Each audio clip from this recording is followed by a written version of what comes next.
cái phê tiếp theo là sẽ nó tôi muốn hôn lửa đó chỉ mà cái chỉ cho nó giả lúc bằng của sẽ nè cái năm lúa chạy nó cho nó chạy béo chế lòng ga cứ không còn nó chạy béo trời kho cho á nó trôi béo mà lấy tới sát cơ đó nhiều khó ấy mua tay nó xuống chuyển động cho nó sao giờ khó nó chạy sát ta đi nó còn nó phải dâu nó nè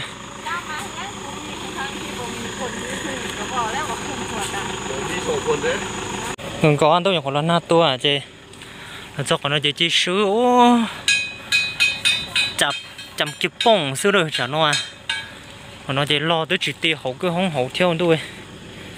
nhớ xe liệu thế nào béo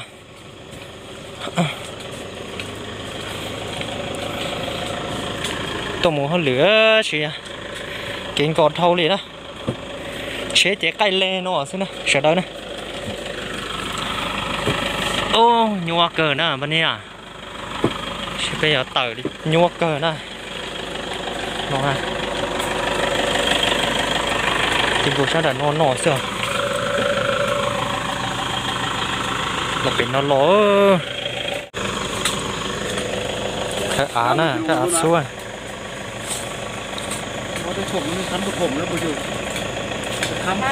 xuống nó dễ bé mà đi cho chết là một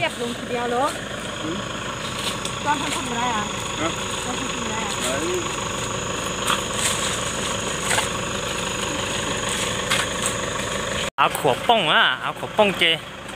là một chuyện lái à khổ bông chỉ khơi gọi không thể lấy là một lái tao chỉ tao lái liền đó tao bên đây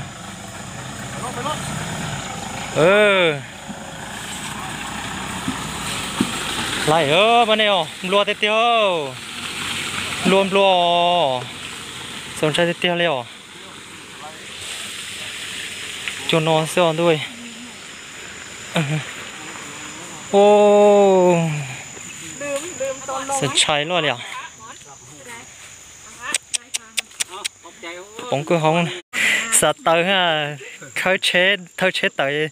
sát tơ tôi tơ cái phết thầu á cơ sĩ từ lòn rùa lên nọ thế rùa khâu rùa tên rùa tơ cho mà đi mù đua xó đi lộ còn mà nó là tôm mù thiên nọ xó lấy số á bỏ video cho lên nọ sợ lớn nữa cái phê đâu nhìn chơi bé ở trọc cá à sao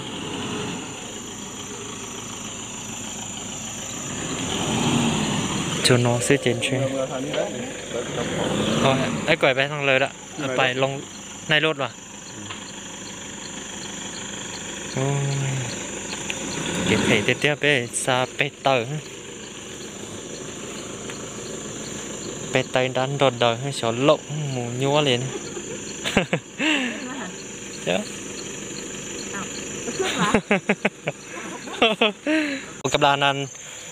กดเบิ่งกันทางสิไปได้หรือว่าบ่ได้เด้อมันเป็นแบบนี้เด้อทางพญาสุดเลยนี่เนี่ยบ่ฮู้จักจิเอ็นเลยเด้อบัดนี้เบิ่งทาง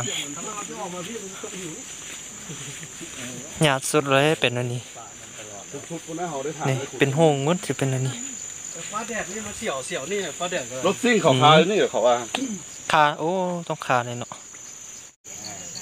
กันว่าจิไปแล้วนั่นเรากินข้าวมีแหงแล้วคุดโอ้หมดมื้อนี้บ่อันนี้บ่ธรรมดาเลยนี่นะฮะมดวันเดียวนี่นะมดนี่ละฮอดแล้วบ่นะอันฝนตกโยกมานี่มันหลายมันจะได้นอนที่นะคนตกก็ได้นอนเอารถซิ่งมาส่งขึ้นฮอดอันโค้งผูกคอนี่ฮอดบนพลันหินเลยจะขึ้นเองเหรอจวนนอสเก๋มาทางนี้บ่ได้ขึ้นพลันหินผูกคอพอดีพันยังค้างคุณส่งวะน้องว่าออกคุณไปใส่บ้านมางเลยเนี่ยกลับคืนไหมไปอุดมสมบูรณ์มันเป็นยังมันว่ามันเงินเอง ยึดแนวเลยบันนี้เป็น บ่ได้ก็ บุได้ก็จำเป็นแล้วแหละเป็นอันนี้ เข้าลิงนะ หัวเข้าคนแท้ๆดิโอ้ เออ ออกมาจะดีวะ เป็นหยดแล้วต้องซื้อนี่ คุณเนี่ย ขุดมาแล้ว ผมจะได้ขึ้นบุได้นี่ญาติที่เจอโนเสื้อด้วย โอ้กับพันมาเอาไก่แล้วเนาะ เออ มันใกล้จะฮอดแล้วนะ ใกล้จีฮอดแล้วก็แต่บาทางอันนี้จักจะได้ ไปบ่ได้นี่ คนเดียวนี่คือว่าเขาคุ้มน้ำหมิ่นคุ้มน้ำมัน เป๊กก็จกกาเส้นบันนอนนะเก็บเผ็ดเท่าวะ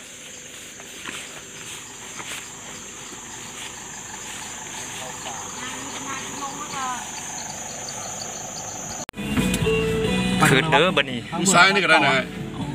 ซ้ายบ่ เราเมื่อกี้มาเกี้ดิ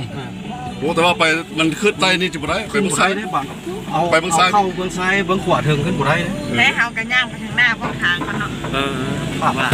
โอ้ยแห้งพอดี เอาแคมป่าเลย เราเบิ่งอยู่ เล็กคง ขอแต่อยากจะลืมเลยจ้ะ ไปตามหอยเก่า ถึงพุ่น เสียงแบบตีโค้งเลยเสียงเกือบลงได้เมื่อกี้ เออ เพื่อหลายพูด เพื่อนไหล ขึ้นนี่มาพุดอยู่นี่ เออ ขึ้นทางนี้ นั่นแหละ ทาง จนเจียงฮอดเป้าหมายแล้วนะ เลี้ยว เดี๋ยวแต่อีกโค้งนี่แล้วลงไปอีก เกือบ นึง มอง จะฮอ เป้า ด หมาย เส้นทาง ภาคเลยแม่กลับคืนแล้วเด้อเข้าคุณวอมบุได้เลย มันนั่นนั่น กลับเลยเด้อมานี่ไปบ่ได้ ไปต่อบ่ได้เด้อนี่ทาง ไป มัน แล้ว เป็น มอ อั ง นนี้ มาได้กลับคืนแล้วทีมงานเลย เส้นทาง กระสุนซ้ำนี้เนี่ย ทางยากโคตร เฮ้ยยื เลี้ยง น โคตร ทางเลี้ยวกลับ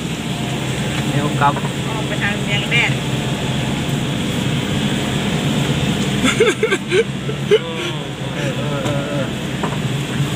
ไป ก็เด็ดค่อยมาวิสุทธิ์เดินทางไหมเพราะว่าขี่รถมาเป็นไงเนาะใจรวมใจ ใจ สั แล้ว ก ก็ ใจเจ็บใจเลย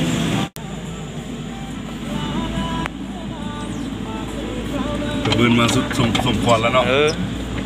บึดสุดสุนสมควร น้องคนนั้นคนเราหูเราสภาพทางเราเคยมาด้วย ซูเปอร์ไปบ่ได้เลยบ่ได้เลย เออ เราฝัน โอ้คนนี้ ออด ถ่ายซูเปอร์รถไม่เห็นเลยอยู่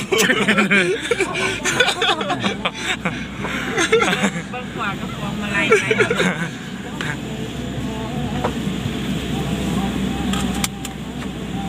โยโย ไม่เป็นไร โอ้ผมมีสติแล้วก็เป็นไงอยู่ ติดหลังนี่ครับ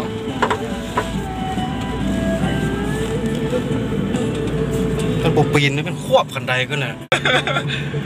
ทำเดียวนี่แหละเนาะ โอ้ยโยเออช็อต ดูบนทันเลยโอ้ย ทาง มาเมื่อนั้นกับค้างนี่แบบนึงก็ค้างโยกไปโยกมาจะขึ้น คือนี่บุคคล แต่เมื่อนี้นี่บุค้างนะสอบดินเหนียว นี่สอบเน็ตโอ้ย โอ้ยโย โอ้ย โอ้ยโย โอ้ยเลยนี่คือกัน เดี๋ยวนี้ เออ